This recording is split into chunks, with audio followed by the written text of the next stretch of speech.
नमस्कार, बहुत स्वागत है आपका। आप देख रहे हैं हमारा खास कार्यक्रम खबर देश से। मैं हूं आपके साथ Shilpa Tomar. Chief justice of India NV Ramana ने हाल ही में कहा था कि जुडिशरी में महिलाओं को 50% आरक्षण मिलना चाहिए। उन्होंने कहा था ये महिलाओं का अधिकार है, कोई चैरिटी नहीं है। और अपनी बातों पर जोर देते हुए चीफ जस्टिस ने कहा था कि हजारों सालों से महिलाओं को दबाया गया है और ऐसे में महिलाएं रिजर्वेशन पाने की हकदार है। तो सवाल उठता है कि आखिर क्यों चीफ जस्टिस ऑफ इंडिया को ये बातें कहनी पड़ी। सरकार की ओर से सितंबर 2020 में लोकसभा में पेश आंकड़ों के मुताबिक देश भर के 25 हाई कोर्ट में केवल 78 महिला जज हैं। एक बार फिर से सुनिए, देश भर के 25 हाई कोर्ट में मात्र 78 महिला जज हैं। वही पुरुष जजों की संख्या की मैं बात करूं तो वो है 1089, यानी कि हाईकोर्ट में केवल 7% महिला जज है। और सबसे ज्यादा 11 महिला जज पंजाब में है और हरियाणा हाईकोर्ट में है। ऐसी स्थिति ये सिर्फ भारत में ही नहीं है, बल्कि दुनिया के सबसे ताकतवर देश अमेरिका में तो स्थिति भारत से भी खराब है। अमेरिकी जुडिशरी सिस्टम 232 साल पुराना है, जहां के सुप्रीम कोर्ट में अब तक कुल 115 जज ही हुए हैं। और इन 115 जजों में आपको बताती हूं अब कि महिलाएं कितनी थी। मात्र 5, यानी कि केवल 5 महिला जज 115 टोटल जजों में।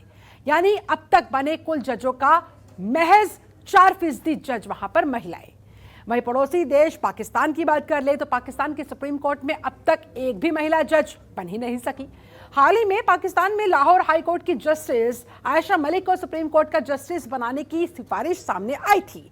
पाकिस्तान के चीफ जस्टिस ने ये सिफारिश की थी, लेकिन उनकी नियुक्ति का विरोध शुरू हो गया था। बाद में पाकिस्तान के जुडिशियल कमिश्नर में उनके नाम को मंजूरी नहीं मिल पाई थी। और ये आंकड़े बताते हैं कि कोर्ट में महिलाओं की भागीदारी दुनिया में हर जगह कम है। ऐसे में सवाल उठता है, महिलाओं को कब उनका वाजिब हक मिल पाएगा, कब महिलाओं को मिलेगी बराबर की भागीदारी। आज की चर्चा इसी मुद्दे पर करेंगे अपने कुछ मेहमानों के साथ चर्चा, लेकिन उससे पहले आप ये रिपोर्ट देखिए और मामले की गंभीरता को समझिए। माय लॉर्ड, सुप्रीम कोर्ट में 50% महिला जज कहां से आएंगी?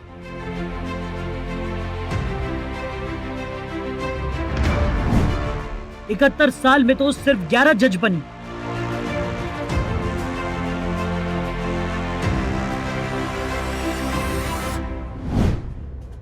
सीजेआई के 50% महिला जज के आरक्षण की बात में काफी रोड़े।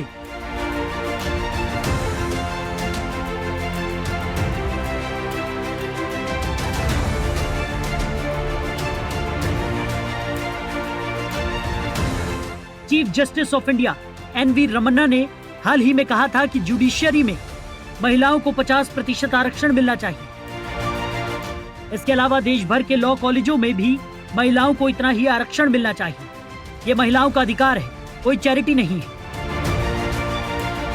आज हम आपको बताएंगे कि अब तक सुप्रीम कोर्ट में कितनी महिलाएं जज बन चुकी हैं, हाई कोर्ट में कितनी महिलाएं चीफ जस्टिस बन चुकी हैं, देश को पहली महिला सीजेआई कब मिलेगी और 50% रिजर्वेशन हो गया तो क्या होगा। अब तक सुप्रीम कोर्ट में कितनी महिलाएं जज बन चुकी हैं। भारत का संविधान लागू होने के बाद 26 जनवरी 1950 को जस्टिस हरिलाल कान्या देश के पहले चीफ जस्टिस बने। उनके साथ कुल 5 जजों की नियुक्ति हुई। तब से अब तक सुप्रीम कोर्ट में 256 जज नियुक्त हो चुके हैं। इनमें सिर्फ 11 जज महिला है। फिलहाल सुप्रीम कोर्ट में जजों की कुल संख्या 33 है, जिनमें केवल 4 महिलाएं। जस्टिस इंदिरा बनर्जी, जस्टिस बीवी नागरत्ना, जस्टिस बेला एम त्रिवेदी और जस्टिस हिमा कोहली फिलहाल सुप्रीम कोर्ट में जज हैं। इनमें से इंदिरा बनर्जी को छोड़कर बाकी 3 महिला जजों की नियुक्ति हाल ही में की गई। मार्च 2021 में जस्टिस इंदु मल्होत्रा के रिटायरमेंट के बाद justice Indira Banerjee supreme court में अकेली महिला जज थी। देश को पहली महिला सीजेआई कब मिलेगी? फिलहाल सुप्रीम कोर्ट में जज जस्टिस बीवी नागरत्ना वरिष्ठता के आधार पर 2027 में भारत की चीफ जस्टिस बन सकती है। हालांकि उनका कार्यकाल केवल 36 दिनों का ही होगा। यानी देश को अपनी पहली महिला सीजेआई की नियुक्ति के लिए 2027 तक इंतजार करना होगा। जस्टिस बीवी नागरत्ना को फरवरी 2008 में कर्नाटक हाई कोर्ट की एडिशनल जज और फिर फरवरी 2010 में परमानेंट जस्टिस के तौर पर नियुक्त किया गया था। जस्टिस नागरत्ना के पिता भी 1990 में सुप्रीम कोर्ट के 19वें चीफ जस्टिस रह चुके हैं। हाई कोर्ट में कितनी महिलाएं चीफ जस्टिस हैं? सरकार की ओर से सितंबर 2020 में लोकसभा में पेश आंकड़ों के मुताबिक देश भर के 25 हाई कोर्ट में केवल 78 महिला जज हैं। वहीं पुरुष जजों की संख्या 1079 है, यानी हाई कोर्ट में केवल 7% महिला जज हैं। सबसे ज्यादा 11 महिला जज पंजाब और हरियाणा हाई कोर्ट में हैं। 50% महिला जज होने में अड़चनें क्या हैं? पंचायतों में महिलाओं के लिए 50% आरक्षण की व्यवस्था, कोर्ट में महिलाओं के लिए 50% प्रतिनिधित्व का हक संविधान संशोधन या न्यायिक आदेश से ही संभव। संसद की सीटों में महिलाओं के आरक्षण पर कानून कई दशकों से लटका हुआ है।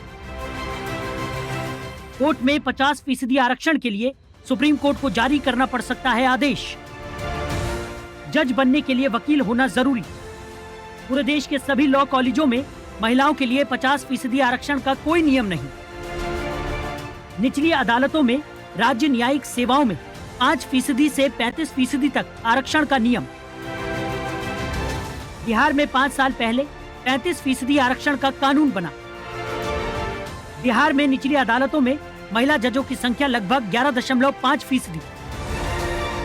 गोवा और मेघालय जैसे छोटे राज्यों में आरक्षण के बगैर महिला जजों की संख्या 65 और 73%।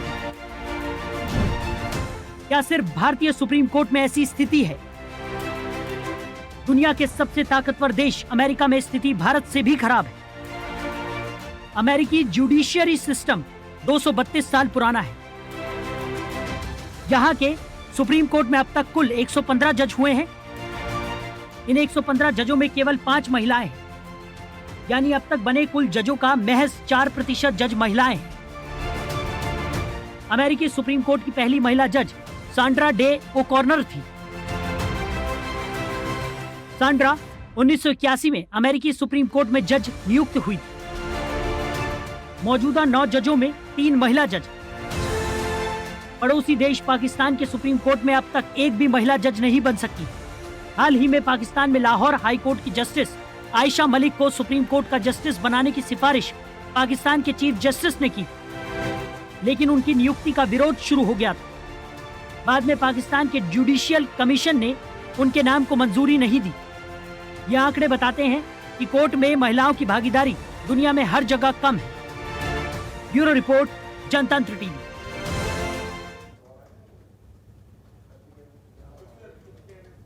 जी हाँ, न्याय के मंदिर में हक की लड़ाई, महिलाओं के हक की लड़ाई। आज की चर्चा इसी मुद्दे पर। हमारे साथ 2 खास मेहमान भी इस समय जुड़ चुके हैं, उनका मैं तारुफ आपसे करवा देती हूँ। हमारे साथ सुप्रीम कोर्ट की एडवोकेट स्नेहा कलिता जी जुड़ी हुई है, बहुत बहुत स्वागत करती हूँ मैम आपका। इसके अलावा इलाहाबाद हाई कोर्ट की एडवोकेट रंजना अग्निहोत्री जी भी हमारे साथ मौजूद है। रंजना जी, आपका भी बहुत बहुत वेलकम। चर्चा की शुरुआत सबसे पहले मैं स्नेहा जी आपके साथ करना चाहूंगी। एक तरफ तो हम कहते हैं हम 21वीं सदी के भारत में रहते हैं, वुमेन एम्पावरमेंट की बात करते हैं, तो दूसरी तरफ चीफ जस्टिस ऑफ इंडिया को जुडिशरी में 50% महिला आरक्षण की बात कहनी पड़े, ये क्या दर्शाता है? हाँ जी, शीतल जी, मैं ये बताना चाहती हूँ, ये पहले तो मैं ये बधाई देना चाहती हूँ जनता तंत्र को कि this issue is so crucial and it has been taken up by the channel. I am really grateful. Thank you ma'am. And secondly, हाँ जी, और सेकेंडली मैं आपको थोड़ा सा आंकड़ा बताना चाहती हूँ which could reflect that हम लोग का कहाँ मतलब इतना गलत जा रहा है। इलाहाबाद हाई कोर्ट का अगर आप बात किया जाए, and which is it's a very big high court, वहाँ पे 160 सेंक्शन स्ट्रेंथ है, उस पे 96 जजेस है, उसमें से सिर्फ 6 महिला जजेस है। You know, that's the biggest high court. Madras high court पे थोड़ा सा बेटर है, 62 है, 13 फीमेल जजेस है, और 5 हाई कोर्ट ऐसा है जैसे मेघालय, मणिपुर, ओडिशा एंड त्रिपुरा। सो वहाँ पे फीमेल जजेस ही नहीं है, और हम लोग को अभी जो प्रेजेंट स्टेटस है वो 11.4% है of the women in higher judiciary. तो ये आप अनुमान लगा सकते हो कि हम लोग का क्या स्थिति है। You know, the women population in the higher judiciary is 11.4, so which reflects that it's a poor state of gender parity. ये एक बात है। और सेकेंडली मैं ये बताना चाहती हूँ कि क्यों है, सवाल ये है कि ये क्यों है, और ये मतलब कहाँ से शुरुआत किया जाए। अभी 1923 अगर आप बात किया जाए तो फर्स्ट एक्ट जो बना था, लीगल प्रैक्टिशनर्स एक्ट, जो लाइसेंस दिया था वुमेन को बार काउंसिल में आने के लिए और प्रैक्टिस करने के लिए। तो 1923 से ये लगातार हम लोग का स्ट्रगल है, which is still we are still struggling. So ये मतलब it's a very important issue and it's a very serious issue, और ये हम लोग को holistic view, all the stakeholders should come up and take a holistic view. और judiciary is not responsible.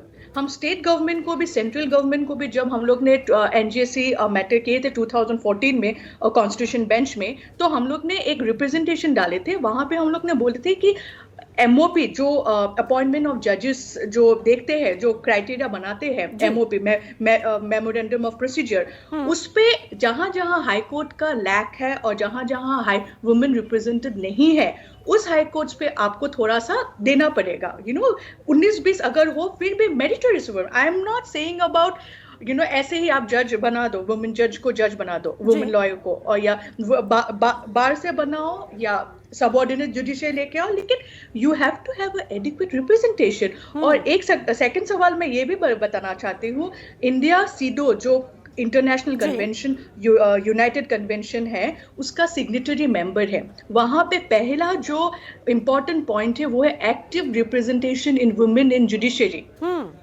तो कहाँ हम लोग गलत जा रहे हैं? So this are the things we have to really think about. और जुडिशरी में नहीं, एग्जीक्यूटिव, लेजिस्लेटिव, सभी में ये कमी है जी। तो और अगर जुडिशरी अगर बता सकते हैं कि yes we have a good amount of number of women judges in higher judiciary, and it would go a long way. This would give a really a good message to the country and international level. I will get back to you, ma'am. Please continue. हमारे साथ इस समय रंजना अग्निहोत्री जी भी जुड़ी हुई है। रंजना जी, आपका रुख करना चाहूंगी। आपको क्या लग रहा है, चीफ जस्टिस ऑफ इंडिया को ये कहने की नौबत क्यों आन पड़ी? आखिरकार कमी कहाँ पर है, कहाँ हम पिछड़ रहे हैं? क्या इस समय प्राथमिक तौर पर किए जाने की आवश्यकता है ताकि महिलाओं की भागीदारी जुडिशरी में बढ़ाई जा सके?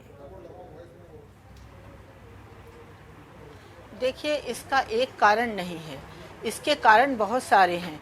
हम न्यायपालिका और कार्यपालिका दोनों में देख लें, कहाँ पर महिलाओं की भागीदारी नहीं हो पा रही और क्यों नहीं हो पा रही है, जबकि महिलाओं में योग्यता और पात्रता दोनों होती है, उसको क्यों ओवरलुक किया जाता है? इसका एक बहुत बड़ा कारण जुडिशरी में है, वो मुझे बहुत रिस्पॉन्सिबिलिटी से कहना है कि नेपोटिज्म और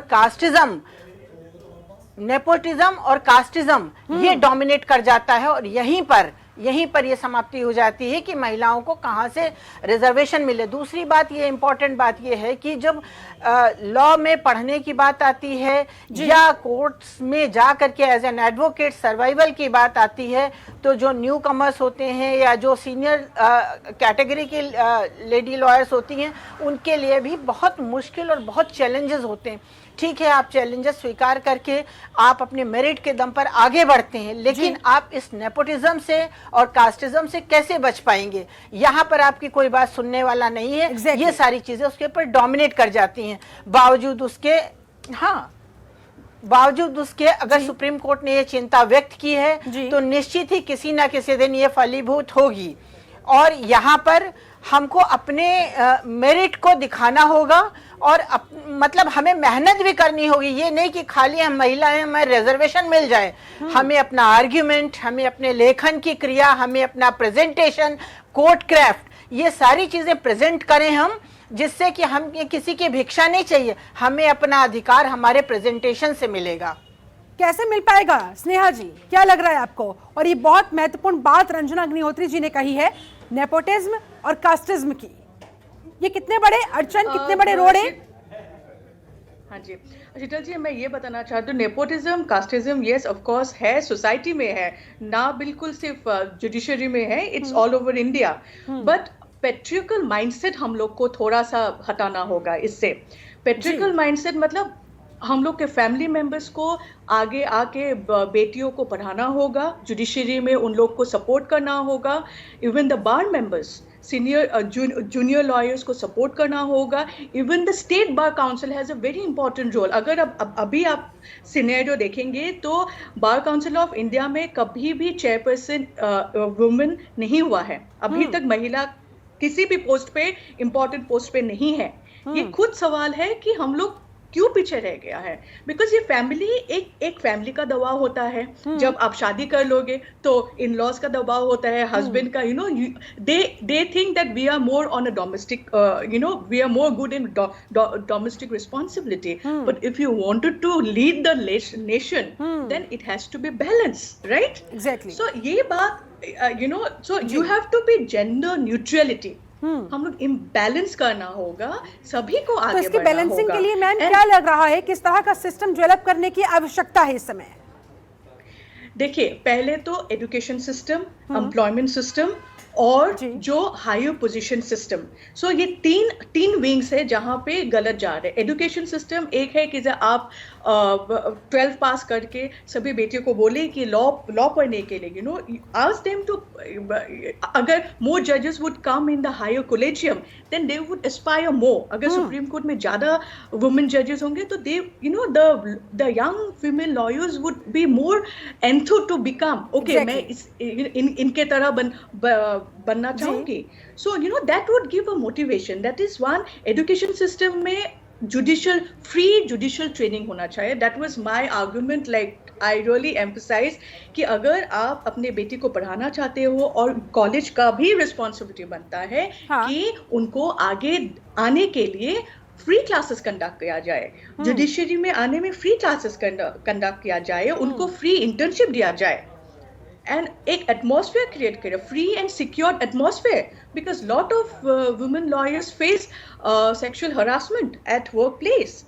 क्योंकि रात तक काम होता है हम लोग का. It is not that is, it's a very serious job. बिल्कुल. So I think holistic approach एक लाना होगा सभी को, और गवर्नमेंट का एक अप्रोच होना होगा. जो टॉयलेट्स अच्छा होना चाहिए, वर्किंग स्ट्रक्चर अच्छा होना चाहिए. अगर आप सबऑर्डिनेट जजेस की बात करें, सिक्योरिटी सिस्टम, हालांकि अभी जो एक इंसिडेंट हुआ था, एक महिला जजेस के ऊपर अटैक हुआ था. So we have to give a very good security system to the subordinate judiciary also. So these are the, I think, important things to be look at into it and ताकि नई seriously have to generation be को dealt with. Motivate किया जा सके. जाहिर तौर पर. Exactly. Ranjana जी, आप क्या सजेशंस देना चाहेंगी, क्या किया जाना चाहिए? खासतौर पर आपने दो महत्वपूर्ण फैक्टर यहाँ पर रेज किए हैं, नेपोटिज्म का, कास्टिज्म का. जाहिर तौर पर भाई भतीजावाद की वजह से हर एक क्षेत्र में, जैसा कि स्नेहा जी ने भी कहा, हम देखते हैं किस तरीके से कुछ लोगों को जानबूझकर दबाया जाता है, या जो लोग डिजर्व करते हैं उन्हें उनकी वो पोजीशन नहीं मिल पाती है जिस पर वो होने चाहिए. ऐसे में किस तरह का सिस्टम डेवलप किया जाए? इलेक्शन के थ्रू या फिर कॉलेजियम के अंदर क्या कुछ ऐसी प्रक्रिया अपनाई जानी चाहिए ताकि भाई भतीजावाद हावी ना हो सके और जो काबिल हो वो आगे बढ़ सके? क्या लगता है आपको, क्या सुझाव इस पर देना चाहेंगी? बिल्कुल सही है. अगर महिलाओं को हमें आगे बढ़ाना है तो हमें उनको एक सिक्योर एनवायरनमेंट देना होगा, कॉलेज से ही, लॉ कॉलेज से ही. और हमें घर में या अगल बगल के लोगों को भी, बच्चों को लॉ या बेटियों को लॉ पढ़ने के लिए हमें उनको एनकरेज करना होगा कि आप लीगल प्रोफेशन में जाइए.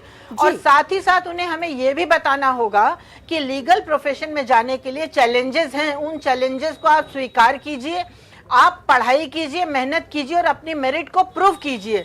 एक तो बात ये हो गई. दूसरी बात है जो नेपोटिज्म और कास्टिज्म की बात है, ये बहुत ग्रीवियस मैटर है. इस पर गवर्नमेंट को भी सोचना होगा और सुप्रीम कोर्ट कोलिजियम को भी सोचना होगा, और इसमें पर्सन टू पर्सन अब सोचना होगा. अवेयरनेस आनी चाहिए. महिलाओं को सिर्फ 100% रिजर्वेशन मिलता है वो डोमेस्टिक ड्यूटीज करने में, चाहे वो घर का खाना बनाना हो, चाहे घर को संभालना हो, वहां तो 100% रिजर्वेशन है. बाकी अगर रिजर्वेशन की बात आती है तो महिला जजों के आगे के इस रास्ते में, उनकी पूरी राह में पितरात्मक सोच जो हावी हो जाती है, उससे कैसे लड़ा जाए मैम? नहीं, पितरात्मक सोच को हम हावी क्यों होने दें? पहली बात तो एक कमी मैं बता दूं, अगर कोई महिला या महिला अधिवक्ता बन के आती है तो उसके दिमाग में ये नहीं होता है कि मैं सरस्वती की साधना करके मैं विद्या अर्जन करूं और मैं कानून में कोई अगर मैं बहस करने जाऊं तो कानून की कसौटी पर खरा हो और मुझे ऑर्डर मिले। कोर्ट में खड़े होने पर कभी कभी ऐसा होता है, कहने में बुरा जरूर लगेगा, लेकिन लोग ये सोचते हैं कि मेरिट की जगह अगर मैं महिला हूं तो मुझे महिला होने के कारण मुझे ऑर्डर मिल जाए। ये सोच गलत है। इस सोच को महिलाओं को हटाना होगा, तभी पितृसत्तात्मक सोच जो है वो समाप्त हो जाएगी। हमको अपने आप को प्रूव करना होगा कि मैं आपसे ज्यादा काबिल हूँ। मैं महिला होने पर ऑर्डर नहीं पाती हूँ। मैंने राम जन्मभूमि का केस किया, 20 साल महिला होने पे ऑर्डर नहीं पाया, मैंने अपनी मेरिट पे ऑर्डर पाया। मेरिट के आधार पर आपको उसके लिए त्याग करना पड़ेगा, सीखना पड़ेगा, एक लंबा संघर्ष लड़ना पड़ेगा, चरित्र को बना करके संभाल के रखना पड़ेगा। बिल्कुल सही बात आपने कही है। स्नेहा जी, आप क्या कहेंगे, महिलाओं को उनका वाजिब हक कब मिलेगा? हालांकि लड़ाई शुरू हो चुकी है, कितनी लंबी होने वाली है? हाँ जी। हक लड़ाई तो 1923 ही शुरू हो गया था, लेकिन अभी तक जारी है। लेकिन now the voice has been raised in every sector and in every high court voice has been raised. अभी हालांकि अभी सर्च कमिटी जो सुप्रीम कोर्ट बार एसोसिएशन ने बनाए थे, वहां पे 13 लॉयर्स, फीमेल लॉयर्स को रेकमेंड किए हैं हाई कोर्ट जजेस के लिए, so which is a big achievement. And secondly मैं ये बताना चाहती हूँ, जस्टिस रमन्ना ने अभी हम लोग के chief justice honourable chief justice ji ने बताया था कि 50% रिजर्वेशन होना चाहिए। मैं ये बताना चाहती हूँ कि if we are half of the population, reservation क्यों चाहिए हमको? We have a right. So, we have to think in a holistic approach, 50% reservation, it's good. But why? We are half of the population. We have to have a adequate representation. और अगर मैं आपको और एक बात बताना चाहूंगी, subordinate judiciary के बाद अगर आप करें तो वहां पे 30% women in subordinate judiciary है एज अ जज। तो अगर बात कंपटीशन का है तो there is no dearth of meritorious women judges. तो हायर जुडिशरी में क्यों ब्लॉक है? तो ये हमको पेट्रिकल माइंडसेट हटाना होगा और collegium which is very important deciding wing to promote the जजेस इन द हायर जुडिशरी। तो उन लोग को भी देखना होगा कि ओके, दिस फीमेल लॉयर और दिस फीमेल सबऑर्डिनेट जज is a good, so we need to elevate her. Good point you have raised ma'am. ऐसे में फाइनल कमेंट में आपका अब चाहूंगी, क्या लग रहा है, महिलाओं को अब जल्द ही बराबरी की भागीदारी मिल पाएगी? सीजीआई के इस बयान से ये बात कही जा सकती है, समझी जा सकती है?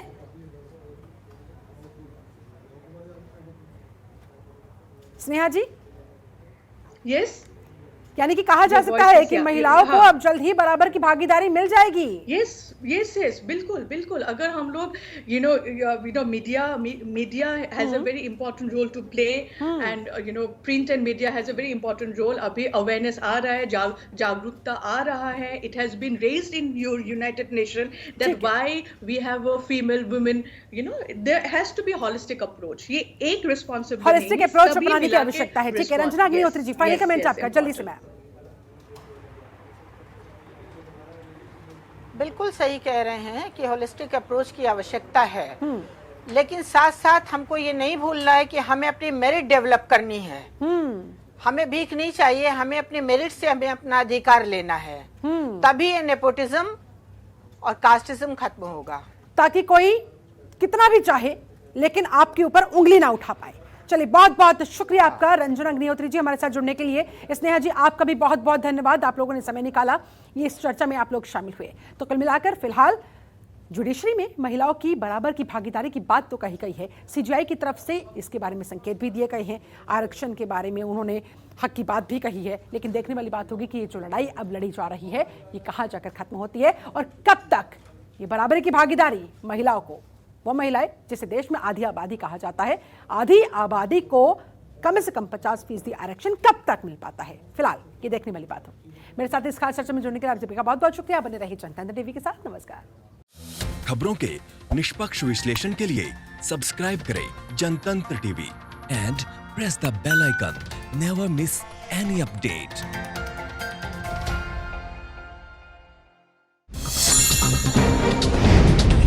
डाउनलोड कीजिए जनतंत्र टीवी ऐप को, जो कि अवेलेबल है गूगल प्ले और ऐप स्टोर पर। अधिक जानकारी के लिए अभी डाउनलोड करें।